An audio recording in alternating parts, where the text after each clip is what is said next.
Capítulo 8. E descendo ele do monte, seguiu uma grande multidão. E eis que veio um leproso, e o adorou, dizendo: Senhor, se quiseres, podes tornar-me limpo. E Jesus, estendendo a mão, tocou-o, dizendo: Quero, sê limpo.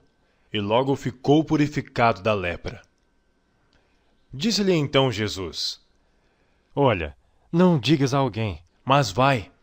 Mostra-te ao sacerdote e apresenta a oferta que Moisés determinou para lhe servir de testemunho.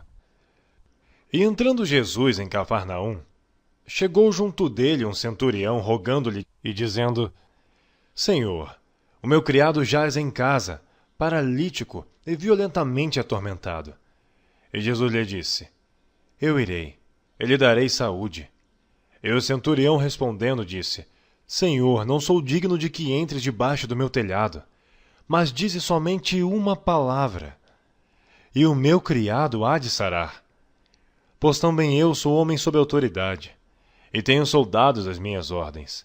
E digo a este: vai, e ele vai, e a outro: vem, e ele vem. E ao meu criado: faze isto, e ele faz. E maravilhou-se Jesus ouvindo isto, e disse aos que o seguiam: Em verdade vos digo, que nem mesmo em Israel encontrei tanta fé. Mas eu vos digo que muitos virão do Oriente e do Ocidente, e assentar-se-ão à mesa com Abraão, Isaque e Jacó no reino dos céus. E os filhos do reino serão lançados nas trevas exteriores. Ali haverá pranto e ranger de dentes. Então disse Jesus ao centurião: Vai, e como cresce te seja feito. E naquela mesma hora, o seu criado sarou. E Jesus, entrando em casa de Pedro, viu a sogra deste acamada, e com febre. E tocou-lhe na mão, e a febre a deixou, e levantando-se, serviu-os. E chegada a tarde, trouxeram-lhe muitos endemoniados. E ele, com sua palavra, expulsou deles os espíritos, e curou todos os que estavam enfermos. Para que se cumprisse o que fora dito pelo profeta Isaías, que diz: Ele tomou sobre si as nossas enfermidades, e levou as nossas doenças. E Jesus, vendo em torno de si uma grande multidão, ordenou que passassem para o outro lado. E aproximando-se dele um escriba, disse-lhe: Mestre, aonde quer que fores, eu te seguirei. E disse Jesus: As raposas têm covis, e as aves do céu têm ninhos. Mas o Filho do Homem não tem onde reclinar a cabeça. E outro dos seus discípulos lhe disse: Senhor, permita-me que primeiramente vá sepultar meu pai.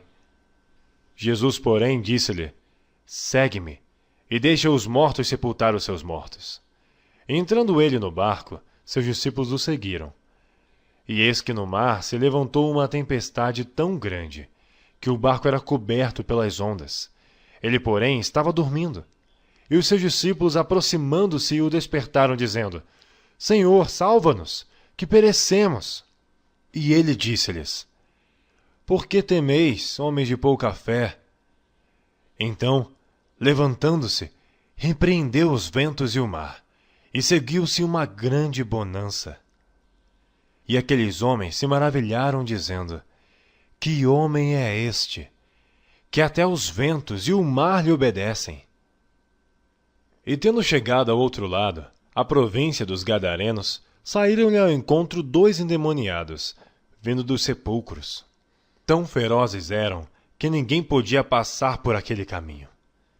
E eis que clamaram, dizendo: Que temos nós contigo, Jesus, Filho de Deus? Viestes aqui atormentar-nos antes do tempo? E andava pastando diante deles uma manada de muitos porcos. E os demônios rogaram-lhe, dizendo: Se nos expulsas, permite-nos que entremos naquela manada de porcos. E ele lhes disse: Ide. E saindo eles, se introduziram na manada de porcos. E eis que toda aquela manada de porcos se precipitou no mar, por um despenhadeiro, e morreram nas águas. Os porqueiros fugiram, e chegando à cidade divulgaram tudo o que acontecera aos endemoniados. E eis que toda aquela cidade saiu ao encontro de Jesus e, vendo-o, rogaram-lhe que se retirasse dos seus termos.